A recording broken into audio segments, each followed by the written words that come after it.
ಮತ್ತೆ ಸುಳ್ಳು ಹೇಳಿದ ಅಮಿತ್ ಶಾ. ಬಂಗಾಳದ ಜನರನ್ನ ಮಂಕ ಮಾಡೋದಕ್ಕೆ ಮುಂದಾದ್ರು ಅಮಿತ್ ಶಾ. ಅಮಿತ್ ಶಾ ಅವರು ಮತ್ತೆ ಏನು ಸುಳ್ಳು ಹೇಳಿದ್ದಾರೆ ಅಂತ ಗೊತ್ತಾ? ಈ ವಿಡಿಯೋ ನೋಡಿ. ನಮಸ್ಕಾರ, ಈ ದಿನ.comಗೆ ಸ್ವಾಗತ. ನಾನು ಸ್ವಪ್ನ. ಬಂಗಾಳದಲ್ಲಿ ಆಡಳಿತವನ್ನು ನಡೆಸೋದಕ್ಕೆ ಭಾರತೀಯ ಜನತಾ ಪಕ್ಷಕ್ಕೆ ಅವಕಾಶವೊಂದನ್ನು ಕೊಡಿ. ಭಯ, ಭ್ರಷ್ಟಾಚಾರ ಮತ್ತು ದುರಾಡಳಿತವನ್ನು ಉತ್ತಮ ಆಡಳಿತದ ಜೊತೆಗೆ ಬದಲಾವಣೆ ಮಾಡ್ತೀವಿ ಅಂತ ಗೃಹ ಸಚಿವ ಅಮಿತ್ ಶಾ ಅವರು ಬಂಗಾಳದ ಜನತೆಯಲ್ಲಿ ಮನವಿಯನ್ನು ಮಾಡಿದ್ದಾರೆ. ಪಶ್ಚಿಮ ಬಂಗಾಳದ ಬಗ್ಗೆ ಅಮಿತ್ ಶಾ ಅವರು ಏಕಾಏಕಿ ಈ ರೀತಿ ಮಾತನಾಡೋದಕ್ಕೆ ಕಾರಣ ಚುನಾವಣೆನೇ ಹೌದು. 2026 ಹೊಸ ವರ್ಷ ಬರ್ತಾ ಇದ್ದಂತೆಯೇ ಅದರ ಜೊತೆಗೆ ಪಶ್ಚಿಮ ಬಂಗಾಳ ಚುನಾವಣೆಯೂ ಕೂಡ ಹತ್ತಿರ ಆಗ್ತಾ ಇದೆ. ಬಿಜೆಪಿ ಮತ್ತು ಟಿಎಂಸಿ ಪಕ್ಷಗಳು ಬಿರುಸಿನಿಂದ ಪ್ರಚಾರವನ್ನು ಕೂಡ ಆರಂಭ ಮಾಡಿದ್ದಾವೆ. ಈ ಪ್ರಚಾರದ ಹಿನ್ನೆಲೆ ಕೋಲ್ಕತ್ತಾಗೆ ಆಗಮಿಸಿದ ಅಮಿತ್ ಶಾ ಅವರು ಈ ಅಣಿಮುತ್ತುಗಳನ್ನು ನುಡಿದಿದ್ದಾರೆ. ಭಯಮುಕ್ತ ಪಶ್ಚಿಮ ಬಂಗಾಳದ ನಿರ್ಮಾಣದ ಕನಸು 2026ರಲ್ಲಿ ಈಡೇರಲಿದೆ ಅಂತ ಬಂಗಾಳದ ಜನರಿಗೆ ವಾಗ್ದಾನವನ್ನ ಅಮಿತ್ ಶಾ ಅವರು ನೀಡಿದ್ದಾರೆ. ಅಮಿತ್ ಶಾ ಅವರು ಈ ರೀತಿ ವಾಗ್ದಾನ ನೀಡಿದಂತೆ ನಡೆದುಕೊಂಡಿದ್ದಾರಾ ಅನ್ನೋ ಪ್ರಶ್ನೆ ಈಗ ಹುಟ್ಟುತ್ತೆ. ಭಯ, ಭ್ರಷ್ಟಾಚಾರ, ದುರಾಡಳಿತವನ್ನ ಕೊನೆಗೊಳಿಸ್ತೀವಿ ಅಂತ ಬಂಗಾಳದ ಜನರಿಗೆ ಭರವಸೆ ನೀಡೋ ಮಾತುಗಳನ್ನಾಡೋ ಈ ಅಮಿತ್ ಶಾ ಅವರು ಇದೇ ಹೇಳಿಕೆಗಳನ್ನು ಕಳೆದ 11 ವರ್ಷದಿಂದ ದೇಶದ ಜನರಿಗೆ ಹೇಳ್ತಾನೆ ಬಂದಿದ್ದಾರೆ. ಅವರ ಹೇಳಿಕೆಗಳನ್ನು ದೇಶದ ಇಂದಿನ ರಾಜಕೀಯ ವಾಸ್ತವದ ಎದುರು ನಿಲ್ಲಿಸಿದಾಗ ಅನೇಕ ಪ್ರಶ್ನೆಗಳು ಎದುರಾಗುತ್ತೆ. ಈಗ ದೇಶದಲ್ಲಿ ಬಿಜೆಪಿ ನೇತೃತ್ವದ NDA ಸರ್ಕಾರನೇ ಅಧಿಕಾರದಲ್ಲಿದೆ. ಹಲವು ವರ್ಷಗಳಿಂದ ಕೇಂದ್ರದ ಆಡಳಿತ ಹಿಡಿದಿರೋ ಬಿಜೆಪಿ ಪಕ್ಷ ನಿರುದ್ಯೋಗ, ಬೆಲೆ ಏರಿಕೆ, ಭ್ರಷ್ಟಾಚಾರ, ಸಾಮಾಜಿಕ ಅಶಾಂತಿ ಮುಂತಾದ ಮೂಲಭೂತ ಸಮಸ್ಯೆಗಳನ್ನು ನಿವಾರಿಸಿಲ್ಲ. ಆಡಳಿತದ ಚುಕ್ಕಾಣಿಯನ್ನ ಹಿಡಿಯೋ ಮುಂಚೆ ನುಡಿದ ಮಾತುಗಳನ್ನು ಇಂದಿಗೂ ಕೂಡ ಬಿಜೆಪಿ ಈಡೇರಿಸಿಲ್ಲ. ಬದಲಾಗಿ ಸಮಸ್ಯೆಗಳು ಇನ್ನೂ ಕೂಡ ಹೆಚ್ಚಾಗಿದ್ದಾವೆ. ಹೌದು, ಚುನಾವಣೆಯ ಸಮಯದಲ್ಲಿ ಜನರಿಗೆ ಮೋದಿಯವರು ಹೇಳಿದ್ದ ಮೊಟ್ಟ ಮೊದಲು ಸುಳ್ಳು ಅಂದರೆ 6 ತಿಂಗಳಲ್ಲೇ ಅಚ್ಚೆ ದಿನ ಬರುತ್ತೆ, ಎಲ್ಲವೂ ಕೂಡ ಬದಲಾಗುತ್ತೆ ಅಂತ ಮೋದಿಯವರು ಹೇಳಿದರು. ಆದರೆ ಮೋದಿ ಅಧಿಕಾರಕ್ಕೆ ಬಂದು 11 ವರ್ಷ ಆದರೂ ಇನ್ನೂ ಕೂಡ ಅಚ್ಚೆ ದಿನ ಬಂದಿಲ್ಲ. ಬದಲಾಗಿ ಭೂರೇ ದಿನ ಬಂದಿದೆ.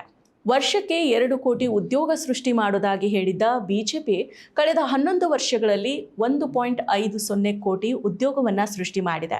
ರೂಪಾಯಿ ಮೌಲ್ಯ ಕುಸಿತವನ್ನೇ ಅಸ್ತ್ರವಾಗಿ ಇಟ್ಕೊಂಡು ಪದೇ ಪದೇ UPA ಸರ್ಕಾರವನ್ನು ಟೀಕೆ ಮಾಡಿದ್ದ ಬಿಜೆಪಿ ಡಾಲರ್ ಎದುರು ರೂಪಾಯಿ ಮೌಲ್ಯ ಸಾರ್ವಕಾಲಿಕ ಕುಸಿತ ಕಾಣುವಂತೆ ಇದೀಗ ಮಾಡಿದೆ. ಇನ್ನು ಬೇಟಿ ಬಚಾವೋ ಬೇಟಿ ಪಡಾವೋ ಅಂತ ಹೇಳೋ ಈ ಬಿಜೆಪಿ ಮಹಿಳೆಯರ ರಕ್ಷಣೆಗೆ ನಿಂತಿದ್ದಾರಾ ಅಥವಾ ಪರವಾಗಿ ನಿಂತಿದ್ದಾರಾ ಅನ್ನೋದು ಪ್ರಶ್ನೆಯಾಗಿಯೇ ಉಳಿದಿದೆ. ಮಣಿಪುರದಲ್ಲಿ ಕುಕಿ ಬುಡಕಟ್ಟು ಸಮುದಾಯದ 3 ಮಹಿಳೆಯರನ್ನ ಬೆತ್ತಲೆಗೊಳಿಸಿ ಲೈಂಗಿಕ ದೌರ್ಜನ್ಯವನ್ನ ನಡೆಸಿ ಮತ್ತು ಒಬ್ಬ ಯುವತಿಯ ಮೇಲೆ ಸಾಮೂಹಿಕ ಕೃತ್ಯಕ್ಕೆ ಪ್ರಧಾನಿ ನರೇಂದ್ರ ಮೋದಿ ಆಗಲಿ ಇದೇ ಅಮಿತ್ ಶಾ ಅವರಾಗಲಿ ತುಟಿ ಬೆಚ್ಚಲಿಲ್ಲ. ಆರೋಪಿಗಳ ವಿರುದ್ಧ ಯಾವುದೇ ಕ್ರಮವನ್ನ ಕೈಗೊಳ್ಳಲಿಲ್ಲ. ಸ್ಥಳಕ್ಕೆ ಭೇಟಿಯನ್ನ ನೀಡಿ ಸಾಂತ್ವನವನ್ನು ಕೂಡ ಹೇಳಲಿಲ್ಲ. ಇನ್ನು ಭಾರತವನ್ನ ಮುಂದುವರಿದ ರಾಷ್ಟ್ರವನ್ನಾಗಿ ಮಾಡ್ತೀವಿ ಅಂತ ಬರೀ ಪುಂಗಿದ್ರು.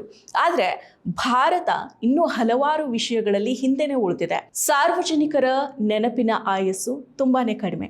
ಈ ಮರೆವನ್ನೇ ಬಳಸ್ಕೊಂಡಿರೋ ಈ ಮೋದಿ ಸರ್ಕಾರ ಬೇಕಾಬಿಟ್ಟಿ ಸುಳ್ಳುಗಳನ್ನು ಹೇಳ್ತಾ ಮತ್ತೆ ಓಟನ್ನ ಕೇಳ್ತಾ ಇದೆ. ಇದೇ ಮುಂದುವರೆದ ಭಾಗವಾಗಿ ಅಮಿತ್ ಶಾ ಈಗ ಅವಕಾಶವನ್ನ ಕೊಡಿ ಅಂತ ಬಂಗಾಳದ ಜನತೆ ಮುಂದೆ ಬೇಡ್ಕೊಳ್ತಾ ಇದ್ದಾರೆ. ಅವರ ಈ ಅವಕಾಶ ಕೊಡಿ ಅನ್ನೋ ವಾಕ್ಯನೇ ಜನರಲ್ಲಿ ಸಂಶಯವನ್ನ ಹುಟ್ಟಿಸುತ್ತೆ. ಬಾಂಗ್ಲಾದೇಶದೊಂದಿಗೆ ಗಡಿಯನ್ನ ಹಂಚಿಕೊಂಡಿರೋ ಪಶ್ಚಿಮ ಬಂಗಾಳದಲ್ಲಿ ಒಳನುಸುಳುವಿಕೆ ಹೆಚ್ಚಾಗಿದೆ. ಬಂಗಾಳ ಗಡಿಯಲ್ಲಿ ನಡೀತಾ ಇರೋ ಒಳನುಸುಳುವಿಕೆ ಬಂಗಾಳಕ್ಕೆ ಮಾತ್ರ ಸೀಮಿತವಾಗಿರೋ ಸಮಸ್ಯೆ ಅಲ್ಲ. ಈಗ ಅದು ರಾಷ್ಟ್ರೀಯ ಭದ್ರತೆಯ ವಿಷಯ ಆಗಿದೆ. ನಮ್ಮ ದೇಶದ ಸುರಕ್ಷತೆಯನ್ನ ಖಚಿತಪಡಿಸಿಕೊಳ್ಬೇಕಾದ್ರೆ ಗಡಿಗಳನ್ನ ಮುಚ್ಚೋ ದೇಶಭಕ್ತಿಯ ಸರ್ಕಾರ ನಮಗೆ ಇಲ್ಲಿ ಬೇಕು. ಮಮತಾ ಬ್ಯಾನರ್ಜಿ ಇದನ್ನ ಮಾಡೋದಕ್ಕೆ ಸಾಧ್ಯ ಇಲ್ಲ, ಬಿಜೆಪಿಯಿಂದ ಮಾತ್ರ ಸಾಧ್ಯ ಅಂತ ಅಮಿತ್ ಶಾ ಅವರು ಹೇಳ್ತಾರೆ. ಪ್ರಧಾನಿ ನರೇಂದ್ರ ಮೋದಿ ಅವರು ದೇಶದ ಎಲ್ಲ ಪ್ರಜೆಗಳನ್ನ ಸಮಾನರಾಗಿ ಕಾಣಬೇಕು. ಆದರೆ ಮೋದಿಯವರು ಮುಸ್ಲಿಮರನ್ನ ಒಳನುಸುಳುಕೋರರು ಅಂತ ಜರಿದಿದ್ದಾರೆ. ಇನ್ನು ದೇಶದಲ್ಲಿನೇ ಒಳನುಸುಳುಕೋರರ ಹಾವಳಿ ಕೂಡ ಹೆಚ್ಚಾಗಿದೆ. ಇನ್ನು ಬಂಗಾಳದಲ್ಲಿಯೂ ಕೂಡ ಒಳನುಸುಳುಕೋರರ ಸಂಖ್ಯೆ ಹೆಚ್ಚಾಗಿನೇ ಇದೆ. ಈಗ ಕೇಂದ್ರದಲ್ಲಿ ಬಿಜೆಪಿನೇ ಅಧಿಕಾರದಲ್ಲಿದೆ. ಇದನ್ನ ಬಿಜೆಪಿನೇ ತಡೆಗಟ್ಟಬಹುದು. ಬಂಗಾಳದಲ್ಲಿ ವಿಧಾನಸಭೆಯಲ್ಲಿ ಅಧಿಕಾರದ ಚುಕ್ಕಾಣಿಯನ್ನ ಹಿಡಿದ ನಂತರನೇ ಇದನ್ನ ತಡಿಬೇಕು ಅನ್ನೋದೇನಿಲ್ಲ. ಇದೇ ವೇಳೆ ಪಶ್ಚಿಮ ಬಂಗಾಳದ ಆರ್ಥಿಕ ಸ್ಥಿತಿ ಕುರಿತು ಕಳವಳವನ್ನು ವ್ಯಕ್ತಪಡಿಸಿದ ಅಮಿತ್ ಶಾ ಅವರು ಪಶ್ಚಿಮ ಬಂಗಾಳ ಆರ್ಥಿಕತೆಯಲ್ಲಿ ಸಾಕಷ್ಟು ಕುಸಿತವನ್ನ ಕಂಡಿದೆ. ದುರಾಡಳಿತದಿಂದಾಗಿ ಕೈಗಾರಿಕೆಗಳು ಇತರ ರಾಜ್ಯಗಳ ಪಾಲಾಗಿದೆ. ರಾಜ್ಯದಲ್ಲಿ ಭಯ ಮತ್ತು ಹಿಂಸಾಚಾರದ ರಾಜಕೀಯವನ್ನ ಸೃಷ್ಟಿಸುವಲ್ಲಿ ಟಿಎಂಸಿ ಎಡಪಕ್ಷಗಳನ್ನ ಮೀರಿಸಿದೆ. ಬಿಜೆಪಿ ಅಧಿಕಾರಕ್ಕೆ ಬಂದ್ರೆ ರಾಜ್ಯದ ಕಳೆದು ಹೋದ ವೈಭವವನ್ನ ಪುನಃಸ್ಥಾಪಿಸುತ್ತೆ ಅಂತ ಅಮಿತ್ ಶಾ ಅವರು ಹೇಳ್ತಾರೆ. ಭಾರತ ವಿಶ್ವಗುರು, 5ನೇ ದೊಡ್ಡ ಆರ್ಥಿಕತೆ ಅಂತೆಲ್ಲ ಪ್ರಧಾನಿ ನರೇಂದ್ರ ಮೋದಿ ಅವರು ಅಬ್ಬರದ ಭಾಷಣವನ್ನ ಮಾಡ್ತಾ ಇದ್ದಾರೆ. ಆದರೆ ವಿಶ್ವಗುರು ಭಾರತದಲ್ಲಿ ಜನರ ಪರಿಸ್ಥಿತಿಯ ಬಗ್ಗೆ ಮೋದಿಯವರು ಮೌನವಾಗಿಯೇ ಇದ್ದಾರೆ. ಪ್ರಧಾನಿ ಮೌನ ಆಗಿದ್ರು ಹಲವಾರು ಅಧ್ಯಯನಗಳು, ಸಮೀಕ್ಷೆಗಳು ಭಾರತದ ಸ್ಥಿತಿಯನ್ನು ಬಹಿರಂಗಪಡಿಸ್ತಾ ಇದ್ದಾವೆ. ಹಸಿವು, ಅಪೌಷ್ಟಿಕತೆ, ಬಡತನ, ನಿರುದ್ಯೋಗ, ಆರೋಗ್ಯ ಸ್ಥಿತಿಗತಿಗಳು, ಹಾಗೆಯೇ ಮಹಿಳೆಯರ ಮೇಲಿನ ದೌರ್ಜನ್ಯದ ಕುರಿತ ಹಲವಾರು ಸೂಚ್ಯಂಕಗಳು ಜಾಗತಿಕವಾಗಿ ದೇಶದ ಸ್ಥಾನಮಾನವನ್ನು ಸೂಚಿಸಿದ್ದಾವೆ. ಇನ್ನು ಶಿಕ್ಷಣದಲ್ಲಿ ಭಾರತದ ಪರಿಸ್ಥಿತಿ ತೀರಾನೇ ಹದಗೆಟ್ಟಿದೆ. ಕೋಟ್ಯಾಧಿಪತಿ ಗೌತಮ್ ಅದಾನಿ ಅವರಿಗೆ ಸಹಾಯ ಮಾಡೋದಕ್ಕಾಗಿ ದೇಶದ ಆರ್ಥಿಕತೆಯನ್ನು ಬಿಜೆಪಿ ನಾಶಗೊಳಿಸಿದೆ. ಕಳೆದ 60 ವರ್ಷಗಳಿಂದಾನು ಜನರು ನಿರ್ಭೀತಿಯಿಂದ ಬದುಕ್ತಾ ಇದ್ರು. ಅವರ ಜೀವನವನ್ನು ನಡೆಸೋದಕ್ಕೆ ಯಾವುದೇ ಖರ್ಚು ವೆಚ್ಚಗಳು ದುಬಾರಿ ಆಗಿರಲಿಲ್ಲ. ಎಲ್ಲ ವರ್ಗ ಸಮುದಾಯಗಳು ಸಾಮರಸ್ಯದಿಂದ ಬದುಕ್ತಾ ಇದ್ರು. ಯಾವುದೇ ಧರ್ಮೀಯ ದ್ವೇಷ ಇರಲಿಲ್ಲ. ನಾವೆಲ್ಲರೂ ಭಾರತೀಯರು ನೆಮ್ಮದಿಯಿಂದ ಬದುಕ್ತಾ ಇದ್ರು. ಆದರೆ ಕಳೆದ 10 ವರ್ಷಗಳಲ್ಲಿ ಭಾರತ ಕೋಮು ಗಲಭೆಗೆ ವಿಶ್ವದಾದ್ಯಂತ ಕುಖ್ಯಾತಿಯನ್ನು ಗಳಿಸಿದೆ. ಮತ ಬ್ಯಾಂಕ್ಗಾಗಿ ದಲಿತ, ಆದಿವಾಸಿಗಳ ಬಗ್ಗೆ ಮಾತನಾಡೋ, ದಲಿತರ, ಆದಿವಾಸಿಗಳ ರಕ್ಷಣೆ ಮಾಡ್ತೇವೆ ಅಂತ ಹೇಳೋ ಮೋದಿ ಯಾವತ್ತೂ ದಲಿತರ ಪರ ನಿಂತಿದ್ದಾರೆ? ಎಷ್ಟು ದಲಿತ ದೌರ್ಜನ್ಯಗಳನ್ನು ಮೋದಿಯವರು ತಡೆದಿದ್ದಾರೆ? ಇವೆಲ್ಲ ಪ್ರಶ್ನೆಗಳು ನಮ್ಮ ಮುಂದೆ ಬಂದು ನಿಲ್ತವೆ. ಇನ್ನೊಂದು ಪ್ರಶ್ನೆ, ಈಗಾಗಲೇ ಜನರು ಅವಕಾಶ ನೀಡಿರೋ ರಾಜ್ಯಗಳಲ್ಲಿ ಬಿಜೆಪಿ ಆಡಳಿತದ ಫಲಿತಾಂಶ ಏನಿದೆ? ಹಲವೆಡೆ ಆಡಳಿತಾತ್ಮಕ ಗೊಂದಲ, ರಾಜಕೀಯ ಅಸ್ಥಿರತೆ, ಅಧಿಕಾರ ದುರುಪಯೋಗದ ಆರೋಪಗಳು ಕೇಳಿಬರ್ತಾ ಇದೆ. ಭ್ರಷ್ಟಾಚಾರ ಮುಕ್ತ ಆಡಳಿತ ಅನ್ನೋ ಈ ಘೋಷಣೆಯ ನಡುವೆನೇ ಭ್ರಷ್ಟಾಚಾರದ ಆರೋಪಗಳು ಹೆಚ್ಚಾಗಿ ಸುದ್ದಿ ಆಗ್ತಾ ಇರೋದು ಗಮನಾರ್ಹ. ಬಿಜೆಪಿ ತನ್ನ ಭಾಷಣದಲ್ಲಿ ಸದಾ ದ್ವೇಷ ಭಾಷಣ ಮಾಡೋದ್ರಲ್ಲಿ ಮುಂಚೂಣಿಯಲ್ಲಿದೆ.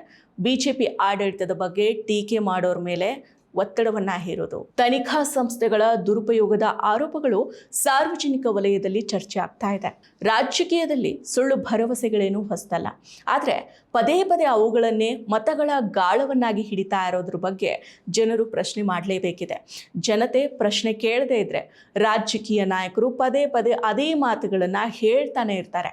ಪ್ರಶ್ನಿಸೋ ಜನತೆನೇ ಪ್ರಜಾಪ್ರಭುತ್ವದ ಜೀವಾಳ. ಹಾಗಾಗಿ ಬಂಗಾಳಕ್ಕೆ ಒಂದು ಅವಕಾಶವನ್ನು ಕೇಳೋ ಮೊದಲು ಈಗಾಗಲೇ ಪಡೆದ ಅವಕಾಶಗಳನ್ನು ಹೇಗೆ ಬಳಸಲಾಗಿದೆ ಅನ್ನೋದ್ರ ಬಗ್ಗೆ ಉತ್ತರವನ್ನು ನೀಡೋದು ಸ್ಪಷ್ಟ. ಅಭಿವೃದ್ಧಿ, ಉದ್ಯೋಗ, ಸಾಮಾಜಿಕ ನ್ಯಾಯ, ಅಭಿವ್ಯಕ್ತಿ ಸ್ವಾತಂತ್ರ್ಯ, ಈ ಎಲ್ಲ ವಿಷಯಗಳಲ್ಲಿ ಸಾಧಿಸಿದ ಸ್ಪಷ್ಟ ಫಲಿತಾಂಶಗಳನ್ನು ಜನರ ಮುಂದೆ ಇಡಲೇಬೇಕು. ಜನರಿಗೆ ಮಂಕು ಬುದ್ಧಿಯನ್ನು ಎರಚೋ ಈ ರಾಜಕೀಯ ಭಾಷಣಗಳ ಬದಲು ಸ್ಪಷ್ಟ ಕಾರ್ಯಫಲ, ಜವಾಬ್ದಾರಿ ಮುಖ್ಯ.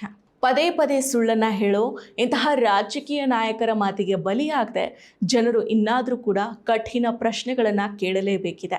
ಈ ರಾಜಕೀಯ ನಾಯಕರು ಜನರ ವಿಶ್ವಾಸ ಗೆಲ್ಲೋ ನಿಜವಾದ ಮಾರ್ಗಗಳನ್ನು ಕಂಡುಕೊಳ್ಬೇಕಾಗಿದೆ. ಮತ್ತಷ್ಟು ವಿಶೇಷ ವಿಡಿಯೋಗಳನ್ನು ನೋಡಲು ಮತ್ತು ಹೊಸ ವಿಡಿಯೋಗಳ ಬಗ್ಗೆ ತಿಳಿಯಲು ಈ ದಿನ .com ಯೂಟ್ಯೂಬ್ ಚಾನೆಲ್ ಸಬ್ಸ್ಕ್ರೈಬ್ ಮಾಡಿ ಮತ್ತು ಬೆಲ್ ಐಕಾನ್ ಕ್ಲಿಕ್ ಮಾಡಿ.